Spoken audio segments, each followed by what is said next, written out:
بسم اللہ الرحمن الرحیم کہاں جائے آخر بیابان ہر سو، شکستہ ہے پہلو اکیلی ہے زہرا.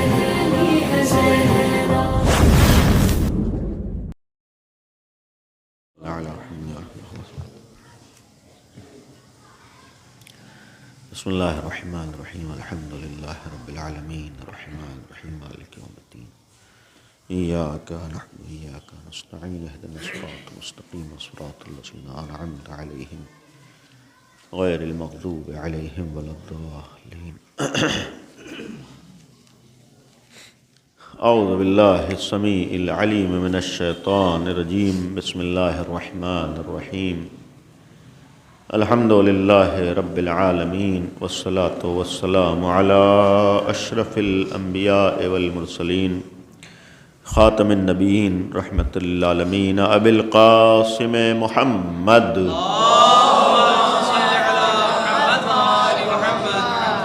وآلہ الطیبین الطاہرین المعصومین المظلومین لا سیما بقیت اللہ فی الارضین ارواحنا و ارواح العالمین لتراب مقدمہ الفدا ولعنت اللہ علی اعدائہم اجمعین. اما بعد قال اللہ سبحانہ تبارک و تعالی وقولہ الحق ما آتاکم الرسول فخذوہ وما نہاکم عنہ فانتہوا. صلوات پڑھیں محمد و آل محمد. صدیقہ طاہرہ شہزادی کونین بنت نبی مکرم اسلام حضرت فاطمہ زہرا سلام اللہ علیہ کی شہادت کی تاریخیں ہیں، اور اسی مناسبت سے یہ مجالس عزا کا سلسلہ اور مختلف ذاکرین سے بھی آپ سماعت فرما چکے ہیں اور آئندہ سماعت فرمائیں گے. اسی درمیان میں آج اور کل آپ کے درمیان میں ہوں، اور چونکہ اس مجلس کی اور یہاں مسجد کی خصوصیت یہ ہے کہ الحمدللہ یہاں بچے ایک اچھی تعداد میں آتے ہیں، نوجوان، اور یہ ہمارے ہاں مستقبل کے لیے ایک خوشخبری ہے کہ جن کاموں میں نوجوان اور بچے زیادہ ہوں، آگے ہوں، سمجھ لیجئے وہاں مستقبل اچھا ہے. اس لیے کہ آج بچوں کے بہکنے اور بگڑنے کے راستے بہت ہیں، جگہ بہت ہیں، محفوظ رہنے کی جگہیں کم ہیں، اور جن جگہوں پر جا کر ہم محفوظ رہ سکتے ہیں بچپنے میں، جوانی میں، وہ یا تو مسجد ہے یا مجلس ہے. یعنی مساجد ہمیں محفوظ رکھتی ہیں اور مجالس ہمیں محفوظ رکھتی ہیں. یعنی یہاں یہ صرف یہ نہیں ہے کہ ہم کو ثواب مل جاتا ہے، ہم جو کام بھی اللہ کی خوشی کے لیے کریں اس میں ثواب ہے. ایک فائدہ ہمارا یہاں یہ ہوتا ہے کہ ہم شیطان سے محفوظ رہتے ہیں. ایک فائدہ تو یہ ہے کہ اتنی دیر بیٹھے ہیں تو ہمارا وقت جو ہے اچھے کام میں، عبادت میں گزر رہا ہے، اور چونکہ سن رہے ہیں تو تھوڑی دیر کے لیے زبان بند ہے. جب زبان بند ہے تو غیبت سے بچے ہوئے ہیں، جھوٹ سے بچے ہوئے ہیں، بہت سی اس طریقے کی چیزوں سے بچے ہوئے ہیں. اور ایک آج کے زمانے میں معمولاً بہت کم ہو پاتا ہے. میں نے بعض مجلسوں میں ایک بات بھی کہی ہے کہ آج کے زمانے میں موبائل سے اپنے اوپر کنٹرول رکھنا اور قابو رکھنا آسان نہیں ہے. ایک طرح کی بیماری بنتی جا رہی ہے موبائل کی، اس کے بغیر آدمی کو چین نہیں ملتا ہے. آج بچوں کو بھی بغیر موبائل کے جیسے لگتا ہے کہ ہم بالکل خالی خالی ہیں. مجلس میں بیٹھے ہوں گے ایک بے چینی ہوگی، جلدی سے جائیں تو موبائل ہاتھ میں آئے. یہ ایک مجلس کا ایک فائدہ ہوتا ہے کہ تھوڑی دیر اس سے نجات مل جاتی ہے، کچھ دیر کے لیے ہمیں سکون ملتا ہے. یعنی اپنے بارے میں اور اللہ کے بارے میں، دین کے بارے میں، دنیا کے بارے میں سوچ سکتے ہیں. ورنہ آج کل یہ ہے کہ جب موبائل پیچھا نہیں چھوڑتا ہے تو بقیہ چیزیں رہ جاتی ہیں. اس کا ایک، حالانکہ میں نے بعض جگہوں پر ایک بات کہی ہے، یہاں ہمارے بہرحال اکثر بچے ہیں اور بہت سی اچھی چیزیں ہیں. آج ہم لوگوں کا جو موبائل کا تذکرہ کر دیا، اور موبائل بری نہیں ہے، یہ ہمیشہ یاد رکھیے. دنیا کی کوئی چیز بری نہیں ہوتی ہے، یہ ہمارے اوپر ہوتا ہے کہ ہم اس کا استعمال کس چیز میں کر رہے ہیں. ہم چاہیں کسی چیز کا استعمال اپنے فائدے میں بھی کر سکتے ہیں، اور نہ چاہیں تو اسی چیز سے اپنوں کو نقصان بھی پہنچا سکتے ہیں۔ ایک مثال ہے، مثلا ہمارے ہاتھ میں چاقو آ جائے تو چاقو نہ برا ہے نہ اچھا ہے، آدمی چاہے تو اسی چاقو سے سیب کاٹ کر کھائے، پھل کاٹ کے کھائے، اس طریقے کے کام کرے جس سے فائدہ ہو رہا ہے، وہ چاہے تو اپنے ہاتھ کو کاٹ لے۔ یہ ہمارے اوپر ہے، چاقو کا کوئی خطا نہیں، چاقو کا کوئی رول نہیں ہے، چاقو کچھ نہیں ہے، تو نہ وہ نقصان پہنچاتا ہے نہ فائدہ پہنچاتا ہے۔ یہ ہم اس سے دیکھتے ہیں کہ ہم کو فائدہ حاصل کرنا ہے یا موبائل کے لیے یقین رکھیے موبائل غلط نہیں ہے، برا نہیں ہے موبائل، بلکہ یہ کہیں کہ میں نے ایک جگہ پر کہیں بات عرض کی ہے کہ موبائل ہمارا امتحان لیتا ہے، یعنی یہ کہیں کہ اللہ موبائل ہمیں دے کر ہمارا امتحان لیتا ہے کہ ہمارے پاس عقل ہے یا نہیں ہے، ہمارا امتحان لیتا ہے کہ جو عقل ہے ہم اس کا استعمال کرتے ہیں نہیں کرتے ہیں۔ عقل اگر ہے تو اس کا استعمال آدمی کرے گا، اور اگر استعمال کرے گا تو ہر آدمی اگر عقل کا استعمال کرتا ہے تو پہلے یہ سوچتا ہے کہ ہم وہ کام کریں جس سے ہم کو فائدہ ہو، کوئی ایسا کام نہ کریں جس سے ہم کو نقصان ہو۔ یہ آدمی کی عقل کہتی ہے۔ اگر عقل مند ہیں، عقل ہے، تو پھر وہ کام کریں گے جس سے ہم کو فائدہ ہو، وہ کام نہیں کریں گے جس سے ہمیں نقصان ہو۔ تو جب عقل یہ کہتی ہے کہ وہ کام کریں جس سے ہم کو فائدہ ہو اور وہ کام نہ کریں جس سے نقصان ہو، تو یہی موبائل اگر ہمارے ہاتھ میں آتا ہے تو اسی موبائل کے اندر پوری دنیا ہے، اسی موبائل میں اچھی چیزیں بھی ہیں، بری چیزیں بھی ہیں۔ جب اسی موبائل میں اچھی چیزیں بھی ہیں، بری چیزیں بھی ہیں، تو موبائل ہم سے ہاتھ پکڑ کے کوئی کام نہیں کرواتا ہے، زبردستی نہیں کرتا ہے۔ مثلا تم گیم ضرور کھیلو، موبائل ہم سے نہیں کہتا ہے تم کارٹون ضرور دیکھو، موبائل ہم سے نہیں کہتا تم اپنا وقت برباد کرو، موبائل ہم سے نہیں کہتا تم ٹائم برباد کرو۔ موبائل میں ہمارے لیے بہت سی نالج والی، ہمارے فائدے والی، ہمارے علم والی، ہمارے دین والی، ہمارے دنیا اور آخرت میں آگے بڑھنے والی چیزیں بھی ہیں اور ہمارے برباد ہونے والی چیزیں بھی۔ یہ تو ہم لوگوں کو طے کرنا ہوتا ہے کہ اس موبائل سے ہم وہ چیزیں دیکھیں گے جس سے ہماری دنیا اور آخرت بن رہی ہو، یا وہ چیزیں دیکھیں گے جس سے ہماری دنیا اور آخرت برباد ہو رہی ہو۔ کوئی بھی عقل مند ہے ہرگز کوئی ایسا کام نہیں کرے گا جس سے دنیا بھی جا رہی ہو اور آخرت بھی جا رہی ہو۔ اس سے وہی کام کریں گے جس سے ہماری دنیا بھی بنے، ہماری آخرت بھی بنے۔ بھائی اسی موبائل میں ہم جس اسکول میں جا رہے ہیں، جس کلاس میں ہیں، جس جگہ پر ہیں، جس ٹاپک کو چاہیں، ہر چیز اس موبائل کے اندر موجود ہے۔ بھائی اگر ہم کو موبائل لینا ہی ہے، موبائل کھیلنا ہی ہے، موبائل سے جڑے رہنا ہے، تو وہ چیزیں دیکھیں جس سے ہماری نالج بڑھے، جس سے ہمیں فائدہ ہو رہا ہو، جس سے ہماری معلومات میں اضافہ ہو رہا ہو، جس سے ہم کچھ سیکھ رہے ہوں، جس سے ہم کوئی چیز سمجھ رہے ہوں، جس سے ہم ترقی کر رہے ہوں، جس سے ہم جنت کی طرف جا رہے ہوں۔ یہ ساری چیزیں بھی اس کے اندر ہیں۔ لیکن اگر دھیان نہ دیں اور پھر اپنا وقت برباد کریں، اس لیے کہ انسان کے بننے کی ایک ایج ہوتی ہے، ایک عمر ہوتی ہے، ہمیشہ آدمی بنتا نہیں ہے۔ ایک ٹائم، ایک عمر، ایک ایج ہے جس میں ہم چاہیں تو اپنے کو بنا لیں اور چاہیں اپنے کو برباد کر لیں۔ یہ نوجوانی اور بچپنا یہ ہمارے لیے ایک بننے کی عمر ہے۔ جب بننے کی عمر ہے تو ہمیں سوچنا ہے کہ ایک مخصوص ٹائم ہے، ایک فکس ٹائم ہے۔ ایسا نہیں ہے کہ مثلا جیسے ہم اسکول جاتے ہیں، پوری زندگی ہمیں اسکول جانا ہے، ہمیں ایک ٹائم تک اسکول جانا ہے، اس کے بعد بہرحال اسکول سے جب ہم نکل آئیں گے تو اسی ٹائم میں چاہے ہم بن جائیں چاہے بگڑ جائیں۔ تو یہی معاملہ ایج کا بھی ہے، یہی معاملہ عمر کا بھی، کہ ہماری ایک عمر اللہ نے جو ہمیں دی ہے، بچپنا ہے، جوانی ہے، یہ ہمیں بنانے کی عمر ہے، اپنے بننے کی عمر ہے۔ اگر ہم نے تھوڑا سا دھیان دے لیا تو ہم دنیا میں بھی کامیاب ہو سکتے ہیں اور آخرت میں بھی کامیاب ہو سکتے ہیں۔ لیکن اگر ہم نے لاپرواہی کی، لیکن اگر ہم نے بے توجہی کی تو اس کا نتیجہ ہوتا ہے کہ بعد میں آدمی افسوس کرتا ہے۔ بعد میں افسوس کرنے سے کوئی فائدہ نہیں ہے، بعد میں پچھتانے سے کوئی فائدہ نہیں ہے۔ یہی وقت ہے جو بننے کا ہے، یہی وقت ہے جو سیکھنے کا ہے، یہی وقت ہے اپنے کو کسی لائق بنانے کا۔ تو آدھا پہلی چیز ہے کہ ہم ان تاریخوں میں جو ہمارے ہاں اہل بیت کا تذکرہ ہوتا ہے، مجالس ہوتی ہیں، ان مجالس کا مقصد بھی صرف مجلسوں میں جا کر ثواب لینا نہیں ہوتا ہے۔ ہرگز ہمارے ہاں مجلسوں میں اس لیے نہیں جاتے ہیں کہ ہم کو وہاں جائیں گے ثواب مل جائے گا۔ ثواب تو ہم کو بستر کے اوپر مل سکتا ہے، ثواب تو ہمیں گھر کے اندر مل سکتا ہے، ثواب ہر اچھے کام پہ آپ کو ملتا ہے۔ کوئی بھی اچھا کام آپ اللہ کے لیے کیجئے، اس پہ ثواب ملے گا۔ تو جب ہر کام پہ ثواب ہم کو مل سکتا ہے، گھر میں ثواب ہو سکتا ہے، بستر پہ ثواب مل سکتا ہے، آپ اللہ اللہ کرتے رہیے، آپ کو ثواب ملتا رہے گا، تو پھر یہاں تک آنے کی ضرورت کیا ہے؟ اتنے ٹھنڈک میں آپ کو گھر سے بستر چھوڑ کر اور پھر اس جگہ پر آ کر بیٹھنے کی ضرورت کیا ہے؟ معلوم ہوا کہ خالی یہاں ثواب کے لیے نہیں آتے ہیں۔ ایسا نہیں ہے کہ یہاں ثواب ہمیں مل رہا ہو، ہم اگر یہاں پر آتے ہیں تو اس لیے بھی آتے ہیں کہ ہم اہل بیت کے چاہنے والے بن جائیں، ہم اس لیے آتے ہیں کہ اہل بیت کے بارے میں ہمارے معلومات میں اضافہ ہو جائے، ہم اس لیے آتے ہیں کہ اہل بیت کی معرفت ہم کو نصیب ہو جائے، ہم اس لیے آتے ہیں کہ اگر باہر ہم لوگ شان سے کہتے ہیں کہ ہم علی والے ہیں تو یہاں آ کر ایسے بن جائیں کہ خود امام علی کہیں کہ ہمارا چاہنے والا ہے۔ ہم لوگ اس لیے آتے ہیں کہ اگر ہم لوگ اپنی زبان سے اپنے کو مولائی کہتے ہیں تو یہاں آ کر اپنے کو ایسا بنا لیں کہ خود مولا کہیں کہ ہمارا چاہنے والا ہے۔ یہاں آنے کا مقصد یہ ہوتا ہے، ہم لوگ اس لیے آتے ہیں کہ ہماری معلومات میں اضافہ ہو، ہماری نالج میں اضافہ ہو، ہماری اہل بیت سے معرفت میں اضافہ ہو، ہم اللہ والے بن سکیں، ہماری برائیاں ختم ہو جائیں، ہم شیطان سے دور ہو جائیں اور اہل بیت کے چاہنے والے بن جائیں، اس لیے آتے ہیں۔ یعنی اگر آ کر ہم نے اپنی معلومات میں اضافہ کیا ہے، اپنی نالج میں اضافہ کیا ہے، اپنی معرفت میں اضافہ کیا ہے، تب تو سمجھیں کہ ہمارا یہاں آنے کا حق ادا ہوا ہے۔ صرف خوش ہو کر چلے جائیں یہ کمال نہیں ہے، خوش ہونے کے لیے آپ کہیں بھی جا سکتے ہیں، یہ خوشی کی جگہ نہیں ہوتی ہے، بلکہ یہاں پر آ کر اہل بیت کو خوش کرنے کی جگہ ہوتی ہے۔ ہم اس لیے مجلسوں میں نہیں جاتے ہیں کہ ہمیں خوشی حاصل ہو جائے، ہم مجلسوں میں اس لیے جاتے ہیں کہ جائیں تاکہ اس لائق بنے کہ اہل بیت کو خوش کر سکیں۔ صلوات پڑھیے محمد و آل محمد۔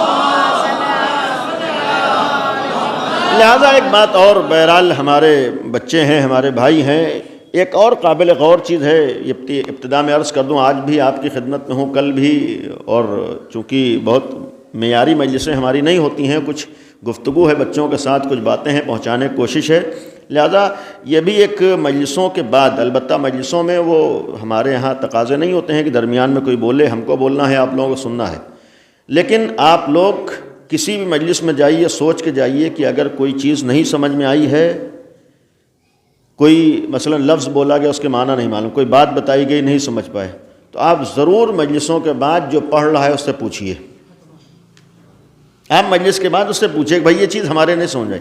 ہم آتے ہیں سیکھنے کے لیے، آتے ہیں جب سیکھنے کے لیے آئے ہیں، معلوم کرنے کے لیے، ہمیں پوچھنے کا حق ہے، تو جو بھی آیا آپ اس سے پوچھیے، اس سے معلوم کیجئے، اس سے خود احساس ہوگا کہ ہم سیکھنے کے لیے آئے ہیں، بننے کے لیے آئے ہیں، تو یہ بھی، اور کوئی منع نہیں کرتا ہے۔ آپ یہ ہو سکتا ہے کہ مجلس کے بعد زیادہ وقت نہیں لوں گا، مجلس کے بعد بھی میں موجود ہوں کچھ دیر کے لیے، چاہیں تو بعد میں لوگ سوال کر سکتے ہیں، اگر معلوم ہوگا بتائیں گے، نہیں معلوم ہوگا پوچھ کے بتا دیں گے، ہم بھی دعویٰ نہیں کریں گے بہت بڑے عالم ہیں، ہم بھی ایک معمولی سے طالب علم، ہم بھی سیکھ رہے ہیں، جب سیکھ رہے ہیں تو آپ تک پہنچائیں گے، جو باتیں معلوم ہیں بتا دیں گے، نہیں معلوم ہے ہم دیکھ کے بتائیں گے، لیکن ہم لوگ خود معلوم کریں، خود پوچھیں۔ آج کے زمانے میں بہت سے ہم لوگوں کے ذہنوں میں غلط فہمیاں ہیں، بہت سی باتیں نہیں معلوم ہیں، بہت سے سوشل میڈیا سے ہم لوگ جڑے ہوئے ہیں، بہت سی باتیں ادھر ادھر کی ہم سنتے ہیں، اگر دین مذہب کے بارے میں غلط فہمیاں ہیں تو ہم لوگ علماء سے پوچھیں، علماء سے معلوم کریں۔ جناب سیدہ کی شہادت منانے کا ایک مقصد یہ ہے، تذکرہ کرنے کا مقصد یہ ہے کہ جناب سیدہ نے ایک بہت بڑا پیغام دیا ہے کہ یاد رہے کہ جب تک ہم اہل کو، یعنی ہمیں کون صحیح راستہ دکھا سکتا ہے، اگر ہم اسے نہ پہچان پائیں تو ہماری دنیا بھی برباد ہوگی اور آخرت بھی برباد ہوگی۔ جناب سیدہ کی، پیغمبر کی بیٹی کی قربانی کا ایک بہت بڑا مقصد یہ تھا کہ دنیا کو پیغام دیا ہے کہ سب سے پہلے یہ پہچانو کہ تمہیں کون جنت تک پہنچا سکتا ہے اور کون ہدایت دے سکتا ہے۔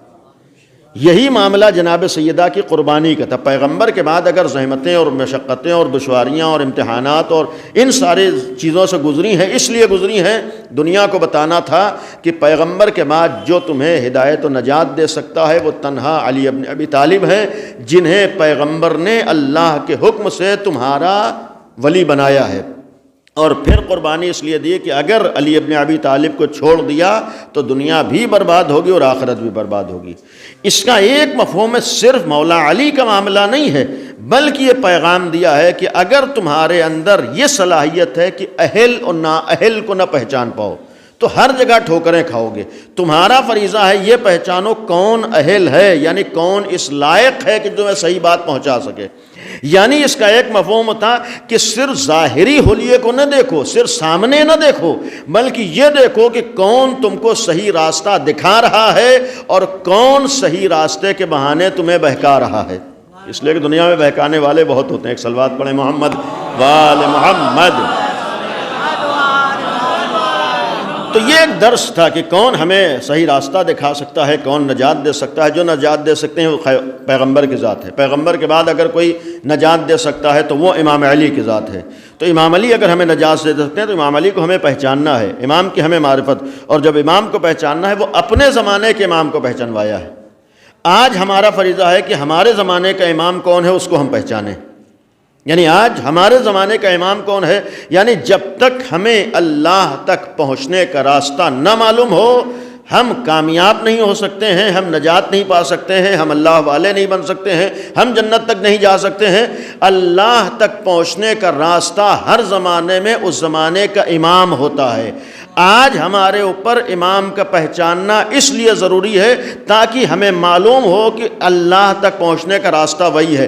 انسان کے اندر اتنی طاقت اور صلاحیت نہیں ہے کہ خود ڈائریکٹ اللہ سے پہنچ جائے. اللہ نے اسی لیے ہمارے اور اپنے درمیان اماموں کو رکھا ہے کہ آؤ امام کو پہچانو تاکہ تم خدا تک پہنچ سکو. تو ایک مقصد ہمارے ہاں امام کو جناب سیدہ کی قربانی کا مقصد یہ تھا کہ ہمیں امام کو پہچنوایا ہے زمانے کا امام کون ہوتا ہے. اور پھر اتنی بڑی قربانی اس لیے دی ہے کہ امام کا معاملہ معمولی نہیں ہے، آسان نہیں ہے کہ آدمی یوں ہی گزر جائے. آج ہم اور آپ بھی زحمت برداشت کرتے ہیں تو کوئی نہ کوئی سبب ہوتا ہے، کوئی نہ کوئی وجہ ہوتی ہے، تبھی آدمی دشواری و پریشانی برداشت کرتا ہے. مثلاً مثال کے طور پر ہم آج کے زمانے میں بچے صبح صبح نیند خراب کر کے جو اٹھتے ہیں، یہ تکلیف کاہے برداشت کرتے ہیں؟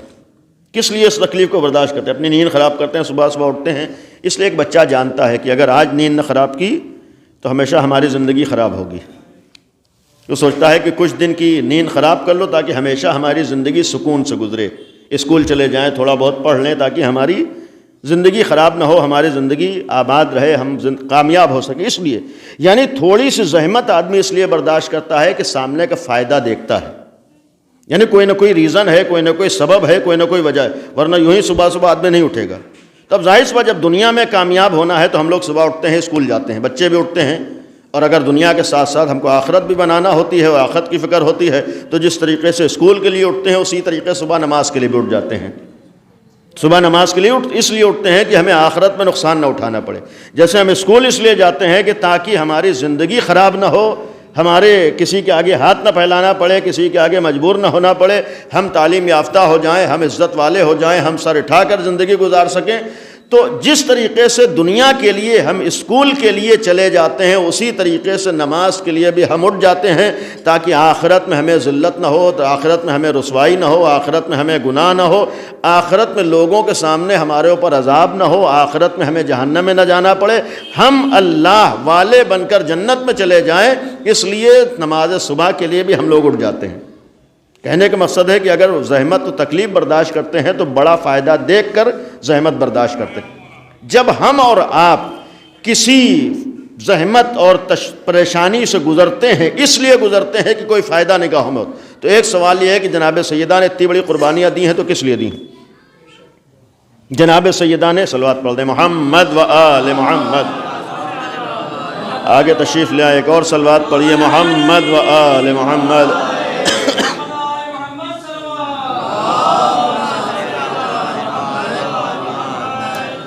تو ظاہر سی بات ہے کہ اگر ہم تکلیف اور زحمت برداشت کرتے ہیں تو سامنے کوئی فائدہ ہوتا ہے تبھی فائدہ، یعنی کوئی چیز ہوتی ہے، یوں ہی آدمی تکلیف نہیں برداشت کرتا.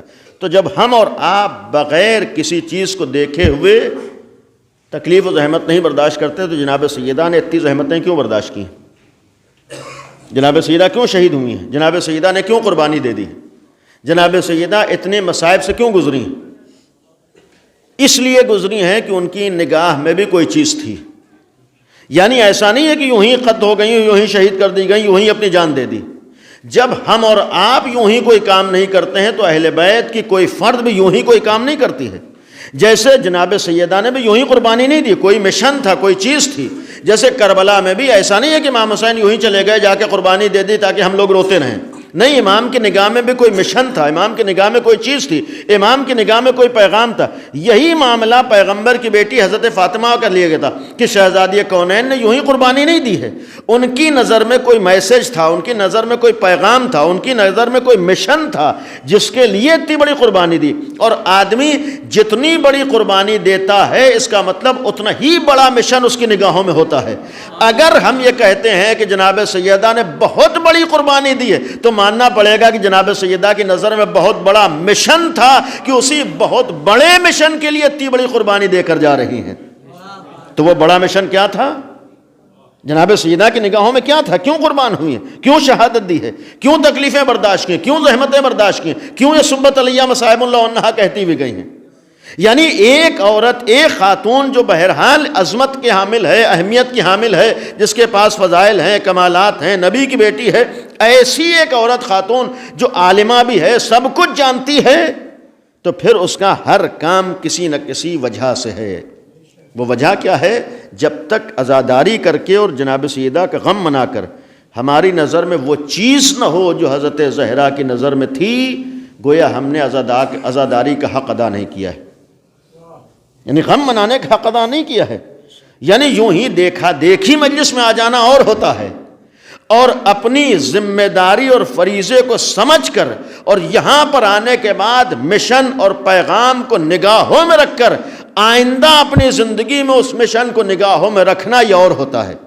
ہمارا فریضہ یہاں یہ نہیں ہے کہ ہم صرف آ گئے ہیں، نہیں، ہمارا اس فریضہ ہے کہ ہم یہاں پر کسی ذمہ داری کی وجہ سے آئے ہیں، کسی پیغام کو نگاہوں میں رکھ کر آئے، کسی مشن کو نگاہوں میں رکھ کر آئے، اور یہاں پر اس لیے آئے ہیں کہ جناب سیدہ سے عہد کرنے آئے ہیں کہ جس مشن کے لیے آپ نے اپنی جان کا نذرانہ پیش کیا تھا، ہم اس مشن کو سیکھیں گے بھی اور اس مشن کو آگے بھی بڑھائیں گے، ہم اس مشن کے پیچھے چلیں گے، ہم اس مشن کو آگے ایک مشن کیا تھا؟ ایک تو میں نے عرض کیا کہ امام کو پہچاننا، یعنی کون زمانے کا امام ہے، کون امام زمانہ ہے، ہر زمانے کا۔ تو ایک مشن یہ تھا کہ ہمارا فریضہ ہے، ہماری ذمہ داری ہے کہ زمانے میں کون امام ہے اسے پہچانے۔ اس میں انشاءاللہ عرض کروں گا دوسری چیز جو جناب سیدہ نے اپنی قربانی کے ذریعے پیغام دیا ہے کہ تمہاری حیثیت اور اہمیت ہے، لہذا اپنی حیثیت و اہمیت کو پہچانو۔ اور اس حیثیت و اہمیت میں ایک پیغام یہ تھا کہ اپنے کو اس لائق بناؤ کہ ہر ایرا غیرہ تمہیں استعمال نہ کر پائے، کیونکہ دنیا میں ہر زمانے میں یہ ہوتا ہے کہ لوگ جس کو چاہتے ہیں استعمال کر لیتے ہیں، وہ انہی لوگوں کو استعمال کرتے ہیں جو اپنے کو کسی لائق نہیں بنا پاتے ہیں۔ ہمیں جناب سیدہ سے درس لینا ہے، بہرحال فائدہ دو چار اٹھاتے ہیں، استعمال لاکھوں ہو جاتے ہیں۔ آج دنیا میں ہو رہا ہے، فائدہ کتنے لوگ اٹھاتے ہیں؟ مثلا کربلا میں رائے کی حکومت خالی عمر سعد کو ملنا تھی، لیکن کتنا لشکر امام حسین کے مقابلے میں آیا تھا؟ کیا سب کو رائے کی حکومت مل رہی تھی؟ یہ سب وہ لوگ تھے جو استعمال ہو رہے تھے۔ یا واقعاً قابل غور ہے، تاریخ میں مثلا پیغمبر کی بیٹی کی شہادت ہوئی، اب یہ ہم سب کا فریضہ ہے کہ اب تاریخی واقعات، آج وہ زمانہ نہیں رہ گیا ہے کہ ہمارے ایک سے بیٹھ کے پوچھیں دلیل کیا ہے۔ آج موبائل کا ایک فائدہ یہ بھی ہے کہ آپ خالی سرچ کیجئے، ساری دلیلیں آپ کو مل جائیں گی۔ اس زمانے میں ایک فائدہ یہ ہے کہ اب جا کر کسی سے کہنے کی ضرورت نہیں، بھائی دلیل دیجئے یہ کہاں لکھا ہے، بھئی آپ موبائل میں سرچ کیجئے، آپ کو سب پتہ چل جائے گا کہ ہاں کیا لکھا ہے، یعنی سارے واقعات اب سامنے ہیں۔ یہ زمانہ بھی ایک گویا اب ہر انسان کے لیے اللہ نے کسی انسان کے لیے بہانہ نہیں چھوڑا ہے کہ تم ہدایت کیسے پاؤ۔ یہ زمانہ وہ زمانہ ہے کہ کوئی انسان یہ نہیں کہہ سکتا کہ ہمیں نہیں معلوم تھا لہٰذا ہم حق پہ نہیں آ پائے، ہمیں نہیں پتا تھا لہٰذا ہم بہک گئے، ہمیں نہیں معلوم تھا لہٰذا ہم نے فلاں کو مان لیا ہے۔ اللہ ہم سے یہی تو کہے گا کہ جب تمہارے پاس موبائل جیسی چیز بھی آ گئی تھی جس میں ساری کتابیں تھیں، ساری معلومات تھی، ساری چیزیں موجود تھی، تم نے خود کیوں تلاش نہیں کیا کہ صحیح راستہ کیا ہے اور حق راستہ کیا ہے؟ یعنی آج کے زمانے میں تو سب کچھ موجود ہے، بھائی کتاب میں سب کچھ لکھا ہے، اور خالی کتابوں میں نہیں ہے کہ ہم سوچیں کہاں سے پیسہ لائیں گے، کہاں جا کے خریدیں گے۔ جس طریقے سے ہر کام ہم موبائل کے اوپر کر سکتے ہیں، اسی طریقے سے موبائل پر یہ بیٹھ کے دیکھیں کہ حق کہاں ہے، حق کس کے ساتھ ہے۔ جناب سیدہ مثلاً ایک بھی شہادت کی تاریخیں ہیں، کیا ہمارا حق نہیں ہے کہ ہم جا کر اس میں جا کر سرچ کریں، معلوم کریں، اور نہیں سمجھ میں آ رہا ہے کسی مولانا سے جا کر، کسی مولوی سے جا کر، کسی عالم سے پوچھیں مثلاً جناب سیدہ کیوں شہید کر دی گئی، پیغمبر کی اتنی عظیم الشان بیٹی کیوں یہ واقعات ہوئے ہیں؟ کیا یہ سوال کرنے کا حق ہے یا نہیں ہے؟ یا کس نے یہ سارے واقعات، کس کے ذریعے سے واقعات ہوئے ہیں؟ کون تھا جناب سیدہ کے مقابلے میں؟ کیا ہمیں سوال کرنے کا حق نہیں ہے کہ جناب سیدہ آیا کوئی ایسا کام کر سکتی ہیں جو غلط ہو؟ آیا جناب سیدہ کو کوئی قدم ایسا ہو سکتا ہے کہ جس کے بارے میں انگلی اٹھائی جا سکے؟ جب جناب سیدہ کوئی بھی غلط کام نہیں کر سکتی ہیں، کوئی غلط اقدام نہیں کر سکتی ہیں، تو ہمیں تو ماننا پڑے گا کہ جناب سیدہ اگر کسی کے دفاع کے لیے آئیں گے تو حق ہی کے دفاع کے لیے آئیں گی۔ جناب سیدہ اگر کسی کے لیے قربانی دیں گے تو حق کے لیے قربانی دیں گی۔ جناب سیدہ اگر اپنی شہادت دیں گی تو اسی کے لیے شہادت دیں گے جو اللہ والا ہو۔ اور جناب سیدہ جیسی خاتون اگر کسی کے مقابلے پر آئیں گی تو اسی کے مقابلے پر تو آئیں گے جو غلط انسان ہوگا۔ جناب سیدہ کسی سے مقابلہ کریں گے اسی سے تو مقابلہ کریں گے جو باطل ہوگا۔ یعنی آج اللہ نے حتی عقل دی ہے، آج ہمیں پوچھنے کا حق ہے کہ جناب سیدہ پیغمبر کی ایسی عظیم الشان بیٹی اگر آئی ہے، میدان عمل میں آئی ہے، مقابلہ کیا ہے، تو کیوں اتنی نوبت آئی؟ یہ کون لوگ تھے جن کا جناب سیدہ دفاع کر رہی تھی؟ یہ کون لوگ تھے جن کے مقابلے پہ جناب سیدہ کھڑی تھی؟ تو جب سوال کرنے کا حق ہے تو ہم یہ نہیں کہہ سکتے ہمیں کہاں سے معلوم ہوگا، بھائی اسی موبائل سے ہمیں سب کچھ معلوم ہو سکتا ہے۔ مقصد یہ ہے کہ آج ہم لوگ ان چیزوں کو بھی دیکھیں ان میں۔ تو دوسری چیز ہے کہ آ کر حق اور باطل کو پہچاننا ہے، کہاں سے ہمارا نجات کا راستہ نکلتا ہے، کیسے ہمیں نجات ملتی ہے۔ تو یہ ایک فریضہ ہے آج ہم لوگ۔ اور اس ضمن میں ایک بات اور عرض کروں کہ آج ہم ہر مومن کا اور ہر مسلمان کا، ہر شیعہ کا فریضہ یہ بھی ہے کہ آج کے زمانے میں اس کے پاس مذہب اور دین صرف سنا سنایا نہ ہو، بلکہ خود سے تھوڑا بہت اپنے طور پر کتابیں پڑھ کے بھی مذہب سیکھے۔ وہ زمانہ گزر گیا بزرگوں کا کہ خالی سن لیا اتنا مذہب کافی تھا۔ اب یہ زمانہ وہ نہیں ہے کہ خالی جتنا سن لیا ہے وہ مذہب کافی ہے، نہیں، ہم کو خود معلوم ہونا چاہیے، خود ہم کو پتہ ہونا چاہیے، اور اسی وقت معلوم ہوگا جب ہم لوگ کتابیں پڑھیں گے۔ آج ہم لوگ خود اپنے عقائد کو پڑھیں، اپنے دین کو پڑھیں، اپنے مذہب کی کتابیں پڑھیں۔ جہاں ہر طریقے کی چیزیں دیکھ لیتے ہیں، ہر طریقے کی چیزیں پڑھ لیتے ہیں، تو یہاں پر اپنے دین و مذہب کی کتابیں بھی پڑھیں۔ اس کا ایک فائدہ یہ بھی ہوگا کہ اگر ہم لوگ اپنے مذہب کو، اپنے دین کو پڑھیں گے تو پھر ہر ایک ہمیں آ کر بیوقوف بنا کے چلا نہیں جائے گا۔ ورنہ آج کے زمانے میں ہوتا یہ ہے کہ مثلاً اگر ہم لوگ نہ پڑھیں تو ممبر پہ جو بھی آتا ہے جو کہہ کے چلا جاتا ہے، کوئی پورب کی بات کرتا ہے تب بھی ہم کہتے ہیں واہ واہ، کوئی پچھم کی بات کرتا ہے تب بھی کہتے ہیں واہ واہ۔ لیکن اگر ہم لوگ خود سے کتابیں پڑھیں گے اور ہمیں معلومات ہوگی، تب ہمیں پتہ چلے گا کہ کون ہمیں دین بتا رہا ہے اور کون ہم کو دین کے نام پہ بیوقوف بنا رہا ہے۔ ایک صلوات پڑھیں محمد و آل محمد۔ تو یہ واقعاً آج ہمارا فریضہ ہے، واقعاً ہماری ذمہ داری ہے۔ تو یہاں تک بات آئی۔ اب بہرحال میں نے ابتدائی میں عرض کیا کہ زمانے کے امام کو پہچاننا ہے۔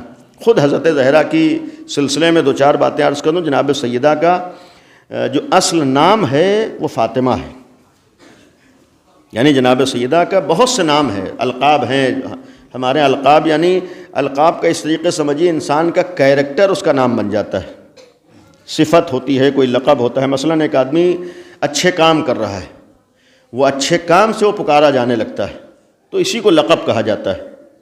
تو جناب سیدہ کے ایسے اتنے زیادہ اچھے کام تھے کہ ان کے القاب بہت زیادہ ہیں۔ اور اہل بیت کے گھرانے کی ایک خوبی اور ایک دوسروں سے بہت بڑا فرق یہ تھا کہ ان لوگوں کا نام، اصل نام لوگ کم جانتے ہیں، اور ان لوگوں کو ان کے کردار و کیریکٹر سے لوگ زیادہ پہچانتے ہیں۔ مثلا ابھی ہمارے ہاں 12 امام ہیں، اگر ہم لوگ 12 اماموں میں اصلی نام کیا ہے بہت سے لوگوں کو شاید نہ معلوم ہو، یعنی 12 اماموں میں ہر ایک کا اصلی نام کیا ہے سب کو پتہ نہیں ہوگا۔ ہم لوگ اماموں کو جو پہچانتے ہیں، امام کے اپنی زبان میں کہوں کام کے نام سے پہچانتے ہیں، جو لقب ہم لوگ کہتے ہیں، یعنی ان کے کیریکٹر سے ہم لوگ پہچانتے ہیں۔ مثلا چھٹے امام کے لیے پوچھیں، جب تک صادق نہ کہیں کوئی سمجھ نہیں پائے گا۔ صادق جبکہ امام کا نام نہیں ہے، امام کا لقب ہے، اصل نام ہے ان کا جعفر، تو صادق کیوں کہتے ہیں؟ یعنی ان کی سچائی اور صداقت اس طریقے سے سامنے آئی کہ ہر ایک انہیں کہتا تھا یہ بہت سچے ہیں۔ مثلا ایک مثال دے رہا ہوں، جیسے 9 امام ہے، 9 امام کا اصل نام ہے محمد، 9 امام کا اصلی نام ہے محمد ابن علی، یعنی علی کے بیٹے محمد۔ 8ویں امام کا نام ہے علی، ہمارے علی صرف ہم لوگ سمجھتے ہیں مولا علی ہیں، جبکہ ہمارے کئی اماموں کے نام علی ہیں، کئی اماموں کے نام محمد ہیں۔ ہم لوگ پہچانتے کس سے؟ اگر مثلا کہا جائے محمد ابن علی، جلدی نہیں پہچان پائیں گے، ہم لوگ مجبور ہوتے ہیں محمد تقی کہنے کے اوپر، محمد جواد کہنے کے اوپر۔ تقی امام کا نام نہیں ہے، تقی امام کا لقب ہے۔ لقب کا مطلب کیا ہے؟ یعنی امام نے اللہ کا اتنا زیادہ خیال کیا جس کو ہم لوگ تقوی اور پرہیزگاری کہتے ہیں کہ یہی تقی ان کا نام پڑ گیا، یعنی یہی تقی ان کا نام پڑ گیا۔ امام رضا کا اصل نام علی ہے۔ رضا کیوں کہا جاتا ہے؟ یعنی انہوں نے اللہ کی مرضی کا خیال کیا، یعنی اپنی مرضی سے کچھ نہیں کرتے تھے، جو دل میں آیا نہیں کرتے، جو اہل بیت میں ہر ایک کے یہاں تھا، یعنی ہر جگہ پر اللہ کی خوشی، اللہ کی رضا کا خیال کرتے تھے، لہذا امام رضا کہے جاتے ہیں۔ تو امام رضا رضا نام نہیں ہے، یہ گویا رضا کام ہے۔ یہی معاملہ مثلا ساتویں امام کا اصلی نام ہے موسیٰ، کاظم مشہور ہیں۔ کاظم کیوں کہے جاتے ہیں؟ کاظم کا مطلب ہوتا ہے جو غصے پر کنٹرول کرتا ہے۔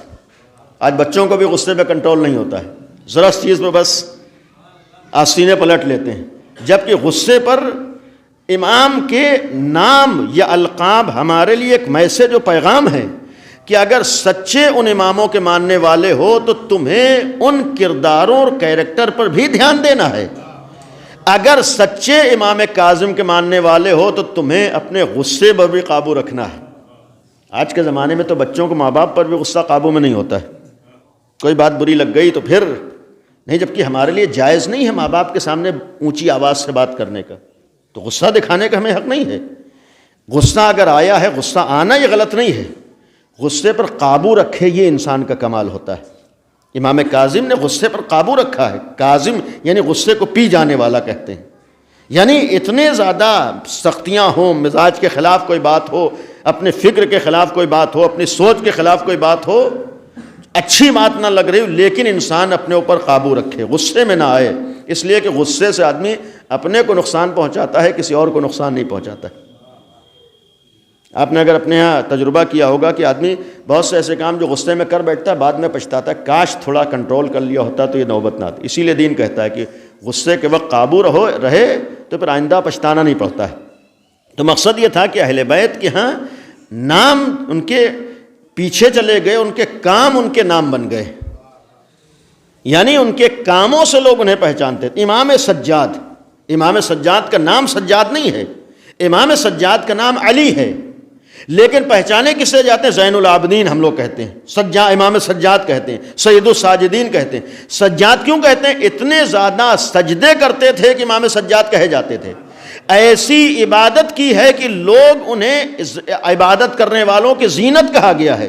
تو اب عبادت کرنے والوں کے لیے زینت، عبادت کا انداز ایسا ہے کہ دوسرے ان سے طریقہ عبادت سیکھیں، اس لیے زین العابدین کہے۔ باقر کیوں کہتے ہیں؟ امام کا نام باقر نہیں ہے، امام کا نام محمد ہے، پانچویں امام کا، یعنی پانچویں امام کا نام محمد ہے۔ باقر کیوں مشہور ہے؟ علم میں اس حد تک وہاں لوگوں کے سامنے آئے ہیں کہ لوگوں کو معلوم ہوا کہ ان سے بڑا کائنات میں کوئی عالم ہو ہی نہیں سکتا ہے، لہذا انہیں باقر کہا گیا ہے۔ یعنی گویا علم کو جب لوگوں نے دیکھا ہے تب باقر کہا ہے۔ تو اہل بیت کے ہاں اگر ان کے کام ان کی پہچان بنے ہیں تو ہم سچے ان اہل بیت کے چاہنے والے اسی وقت ہوں گے کہ خالی زبان سے علی علی نہ کہیں بلکہ اہل بیت کے کردار کو بھی نگاہوں میں رکھیں، تب ہم اہل بیت کے چاہنے والے۔ اگر امام زین العابدین کے ماننے والے ہیں تو طے کر لیں کہ ہماری کوئی عبادت میں کمی نہیں ہونے پائے گی۔ اگر ہم امام سجاد کے ماننے والے ہیں تو یہ طے کر لیں کہ اللہ کی بارگاہ میں کوئی سجدے میں کمی نہیں ہو پائے گی۔ اگر ہم امام باقر کے ماننے والے ہیں تو یہ طے کر لیں کہ اگر ہمارا امام علم میں سب سے آگے تھا تو پھر علم میں ہم کسی سے پیچھے نہیں ہوں گے، ہمارا فریضہ ہے۔ اگر ہم امام صادق کے ماننے والے ہیں تو یہ طے کر لیں کہ جب ہمارے امام نے کبھی جھوٹ نہیں بولا ہے تو ہم زندگی میں جھوٹ نہیں بولیں گے۔ اگر امام رضا کے ماننے والے ہیں تو پھر ہم اپنی مرضی نہیں دیکھیں گے بلکہ اہل بیت کی مرضی دیکھیں گے۔ ہم اگر امام رضا کے ماننے والے ہیں تو جناب سیدہ کی مرضی دیکھیں گے۔ اگر یہی طے کر لیں تو ہماری زندگی خود بخود کامیاب ہو جائے۔ اور یہاں پر ایک بات عرض کر دوں، ہم لوگ حق ہے، روایت موجود ہے کہ پیغمبر نے فرمایا جس سے فاطمہ زہرا راضی ہیں اسی سے اللہ راضی ہے، اور جس سے فاطمہ زہرا راضی نہیں ہیں اس سے اللہ بھی راضی نہیں ہے۔ اب یہ آپ جا کر تاریخوں میں تلاش کی کس سے جناب سیدہ راضی تھیں کس سے نہیں راضی تھیں اپنے زمانے میں، یہ بھی ایک سوال ہے۔ بہرحال ہم سب کو اپنی نجات کے لیے، یہاں معاملہ ہمارے گھر کا، ہمارے خاندان کا اور ہمارے باپ دادا کا نہیں، یہاں ہمارا اپنی نجات کا معاملہ ہے۔ اگر اپنی نجات کا معاملہ ہے تو ہم کو آج یہ پوچھنے کا حق ہے کہ حق کہاں ہے، باطل کہاں ہے۔ آج ہم کو پوچھنے کا حق ہے، جب پیغمبر اکرم نے فرمایا جس سے فاطمہ راضی ہیں اسی سے اللہ راضی ہو، جس سے فاطمہ ناراض ہو اس سے اللہ ناراض ہے، تو آج ہم کو تاریخ سے جا کر پوچھنے کا حق ہے کہ کس سے جناب سیدہ راضی تھیں اور کس سے جناب سیدہ راضی نہیں تھیں۔ لیکن اگر جناب سیدہ راضی نہیں ہیں تو پھر آدمی کسی لائق نہیں بن سکتا ہے، اور حتیٰ صحیح بخاری میں بھی کچھ نام بھی موجود ہیں جس سے جناب سیدہ راضی نہیں تھیں۔ کچھ لوگ تھے جس سے جناب سیدہ خوش نہیں تھیں، وہ اس زمانے کے بہرحال مشہور لوگ تھے، اور بہرحال آج ہے اپنی جگہ تاریخی معاملات۔ لیکن ایک سوال یہاں پر ہے کہ جن لوگوں سے جناب سیدہ راضی نہیں تھیں وہ کچھ نہیں بن سکتے، لیکن کیا ہم لوگوں کو اپنے طور پر روزانہ اپنے گریبان میں جھانک کر یہ پوچھنے کا حق ہے یا نہیں ہے کہ ہمارے کتنے کاموں سے جناب سیدہ راضی ہیں؟ کہ ہم کو اپنے بارے میں سوچنے کا حق نہیں؟ صبح سے جتنے کام ہم نے کیے ہیں کیا ان کاموں سے جناب سیدہ راضی ہیں؟ کیا جناب سیدہ ان کاموں سے خوش ہیں؟ ہم نے مثلا ماں باپ کا احترام کیا ہے تو معلوم ہے جناب سیدہ خوش ہیں، ماں باپ کی ہم نے توہین کی ہے تو یقین ہے کہ جناب سیدہ راضی نہیں۔ ہم سچ بولے ہیں تو جناب سیدہ راضی ہیں، اگر کہیں ہم جھوٹ بولے ہیں تو ہمیں معلوم ہے جناب سیدہ راضی نہیں۔ ہم نے کسی کی غیبت کی ہے معلوم ہے جناب سیدہ راضی نہیں، کسی کی توہین کی ہے معلوم ہے جناب سیدہ راضی نہیں، ہم نے کسی غلط فلم کو دیکھا ہے معلوم ہے جناب سیدہ راضی نہیں ہے، ہم نے اگر گانے سنے ہیں معلوم ہے جناب سیدہ راضی نہیں ہے، ہماری نماز چھوٹی ہے معلوم ہے جناب سیدہ راضی نہیں ہے، ہم نے کسی بزرگ کو توہین کی ہے، اس کی اہانت کی ہے، اس کا احترام نہیں کیا ہے معلوم ہے۔ یہ تو خود ہمارے لیے بھی تو سوال ہے کہ ہم سے جناب سیدہ راضی ہیں نہیں ہیں، ہمارے کاموں سے راضی ہیں نہیں رہی ہیں۔ واقعاً آج ہمارا فریضہ ہے کہ ہم وہ کام کریں جس سے جناب سیدہ راضی ہوتی ہیں۔ صبح سے شام تک بیٹھیں اپنے بارے میں، دوسروں کے بارے میں اللہ ہم سے نہیں پوچھے گا کہ فلاں فلاں نے کیا کیا ہے۔ اللہ کے سامنے جب ہم پہنچیں گے تو اللہ ہم سے سوال کرے گا کہ تم نے کیا کیا ہے۔ جب اللہ ہم سے ہمارے بارے میں پوچھے گا تو آج دنیا میں ہم کو اپنی فکر کرنے کی ضرورت ہے، دوسروں کی فکر کرنے کی ضرورت نہیں ہے۔ دوسرے اپنے ذمہ دار ہیں، خود جواب دیں گے۔ حالانکہ آج کا ایک ختم کر رہا ہوں، آج کا ایک سب سے بڑا سوشل میڈیا میں مصیبت یہ ہو گئی ہے کہ ہم کو اپنی ہی فکر نہیں ہے اور سب کی فکر ہے۔ آج یہی ہو رہا ہے، ہر ایک کی ہم کو فکر ہے، اپنی صرف فکر نہیں ہے، جبکہ ہم سے کسی اور کے بارے میں سوال نہیں ہوگا بلکہ اپنے بارے میں سوال ہوگا۔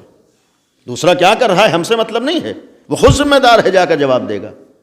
اور جب وہ خود ذمہ دار ہے تو کبھی کبھی دوسروں کے بارے میں زبان کھول کر ہم اپنا تو نقصان کرتے ہیں، کسی اور کا نقصان نہیں کرتے۔ دوسروں کے بارے میں ہم لوگ جو زبان کھولتے ہیں، لوگوں کے بارے میں باتیں عام کرتے ہیں، اس سے ہم اپنا نقصان کرتے ہیں، سامنے والے کا نقصان نہیں کرتے۔ اور آج کا ایک ہمارے سامنے موبائل کا ایک جو مس یوز ہے اور غلط استعمال ہے، کسی کے بارے میں کچھ معلوم ہوا ہم اسے فوراً فارورڈ کرتے ہیں، ہم اللہ کے بارگاہ میں جواب دہ ہیں۔ حتیٰ ہم یہ نہیں کہہ سکتے ہیں کہ فلاں نے ہمارے پاس بھیجا تھا، ہم نے خالی فارورڈ تو کیا ہے۔ ہم نے اگر ایک میسج بھی کہیں بھیجا ہے، فارورڈ کیا ہے، تو اللہ کو ہمیں جواب دینا ہوگا کہ تم نے کیوں فارورڈ کیا تھا۔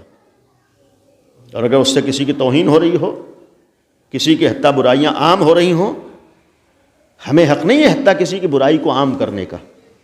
ہمارے محترم عالم موجود ہیں، جس طریقے سے گناہ کرنا غلط ہے ویسے ہی گناہوں کو پھیلانا یہ بھی غلط ہے۔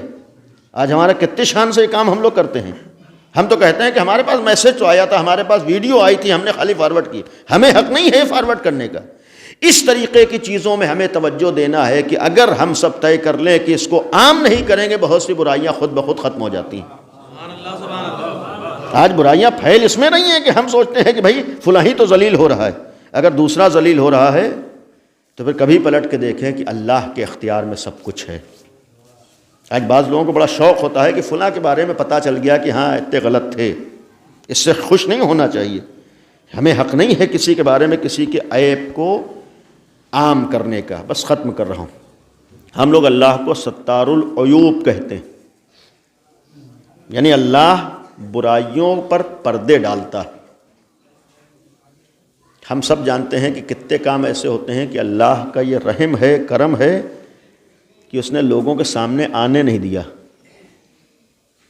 ورنہ بعض کام جو ہم لوگ اکیلے میں کر لیتے ہیں اگر لوگوں کو پتہ چل جائے تو پھر ہماری حالت کیا ہوگی۔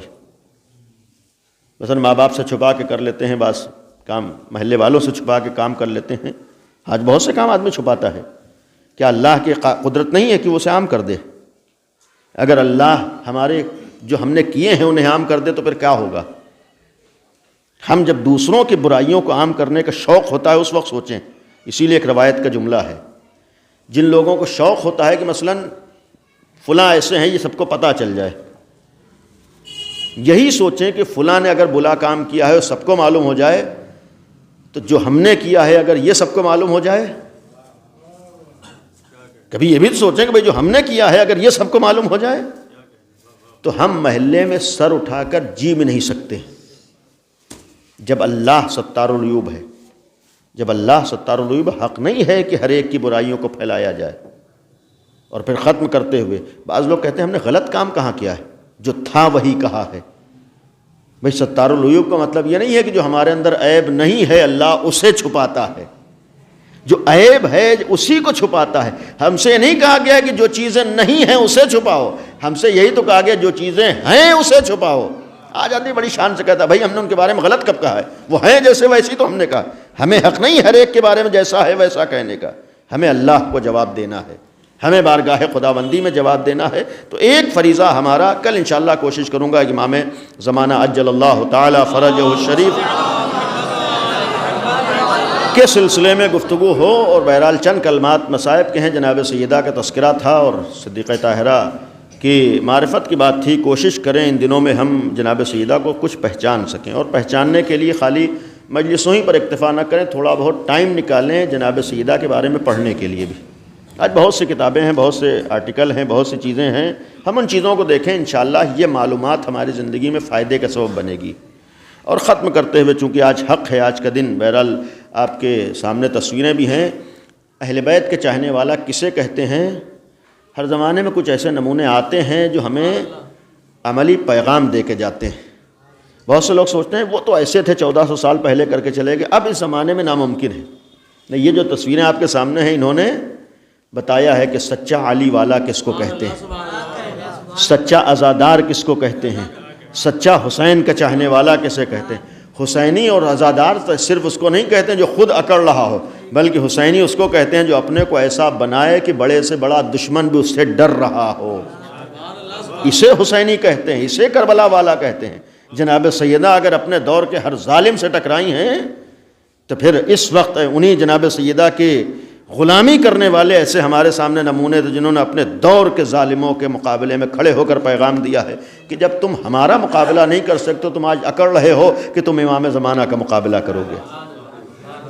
یہ آج ہمارے لیے درس ہے کہ اور پھر ہمارے واقعی اگر ایسے افراد نمونے عمل ہو تب معلوم ہوتا ہے کہ جب غلاموں کے غلام ایسے ہیں جن سے آج ساری طاقتیں کچھ نہیں کر پا رہی ہیں، تو پھر یہ بھی ہم لوگوں کے لیے ایک اطمینان کا سبب ہے کہ جب ان اہل بیت کے غلاموں کا مقابلہ دنیا نہیں کر پا رہی ہے اور جن مراجع اور علماء کے سامنے انہوں نے سر جھکایا ہے ان کے آگے آج سپر پاور کی نہیں چل رہی ہے، تو جس دن انشاءاللہ ہمارا امام آئے گا اس دن کسی طاقت میں ہمت نہیں ہوگی کہ سر اٹھا سکے. ایک صلوات پڑھیں محمد و آل محمد.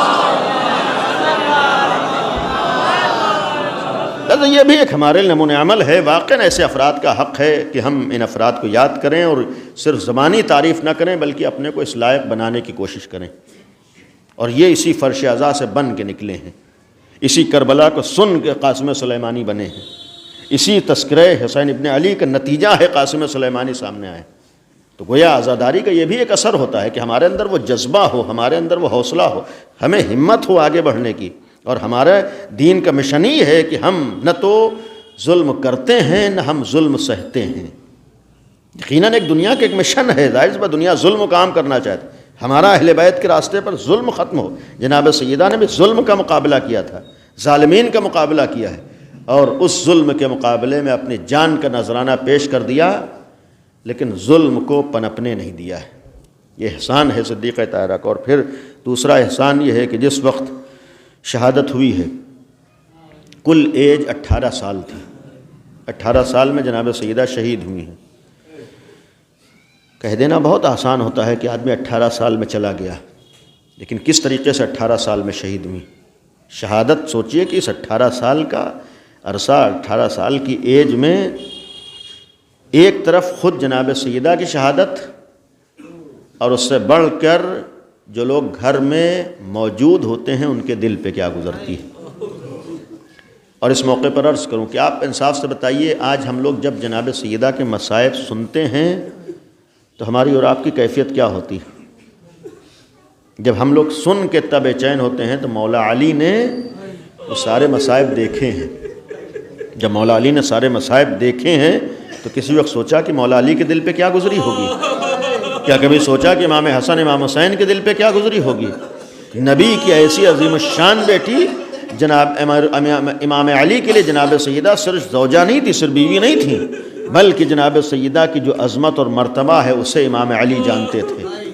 جو اتنی عظمتوں کے حامل خاتون ہو اور امام علی جانتے ہوں، ان امام علی کے سامنے نبی کی ایسی عظیم الشان بیٹی کے ساتھ وہ سلوک ہو جائے۔ اور آج جو چیز ہم سن کے برداشت نہیں کر پاتے ہیں، امام کے سامنے امتحان آئے اسے اپنی آنکھوں سے دیکھنا پڑے۔ اور اسی لیے واقعات ہیں، آپ تاریخیں پڑھیے کہ جس وقت جناب فاطمہ پر جلتا ہوا دروازہ گرا ہے، جب دروازہ گرا ہے تو اسی دروازے اور دیوار کے درمیان جناب سیدہ تھیں۔ اور یہ ایسا نہیں ہے کہ آپ کہیں کہ یہ گڑھ لیتے ہیں اور بیان کر دیتے ہیں، آپ کتابیں پڑھیے، آج کتنی کثرت سے اس سلسلے میں روایات ہیں۔ اور جب در و دیوار کے درمیان آئی ہیں، یعنی دروازہ گرا ہے، بدن مبارک کے اوپر، جسم مبارک کے اوپر گرا ہے۔ یہاں پر ایک علماء نے بیان کیا، ایک فقیہ کی مرثیے کا جملہ بھی ہے کہ لست ادری خبر المسماری سل صدرہا خزینۃ الاسراری، میں نہیں جانتا ہوں کہ اس کیل نے جناب سیدہ کے سینے پہ کیا ظلم ڈھایا، اسی سینے سے سوال کر لو جو بہت سے اسرار کو لے کر چلی گئی۔ مقصد کیا ہے؟ مقصد یہ ہے کہ جناب سیدہ کے جب سینے کے اوپر، جسم کے اوپر دروازہ گرا ہے، اسی دروازے میں کیل ہے جو نبی کی بیٹی کے سینے میں درائی ہے۔ آپ سوچئے، معمولی سی آدمی کے سینے میں درد ہوتا ہے، کتنا بے چین ہوتا ہے، اور جس کی پسلی ٹوٹ گئی ہو اس کا عالم کیا رہا ہوگا، جس کی پسلیاں شکستہ ہو گئی ہوں اس کی کیفیت کیا رہی ہوگی۔ کسی وقت بیٹھ کے سوچئے کہ صرف پسلیاں نہیں ٹوٹی ہیں، اب یہاں پر روایات بہت سی ہیں، جس وقت دروازہ گرا ہے پسلیاں ٹوٹی ہیں، ساتھ ہی میں شکم میں جناب محسن بھی شہید ہوئے ہیں۔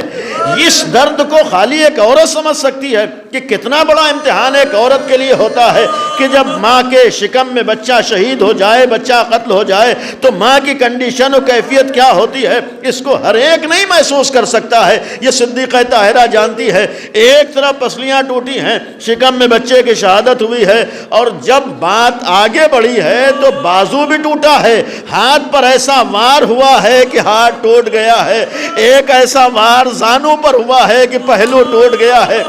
سوچئے کہ ایک ہی وقت میں ایک 18 سال کی خاتون کے ساتھ یہ سلوک ہو جائے، پسلیاں بھی ٹوٹی ہیں، پہلو بھی ٹوٹا ہے، بازو بھی ٹوٹا ہے، اور پھر اس کنڈیشن و کیفیت سے گزرنے کے بعد یہ جو روایت ہم لوگ آسانی سے پڑھتے 2.5-3 مہینے زندہ رہی، کبھی سوچا کہ یہ 2.5-3 مہینے کیسے زندہ تھی؟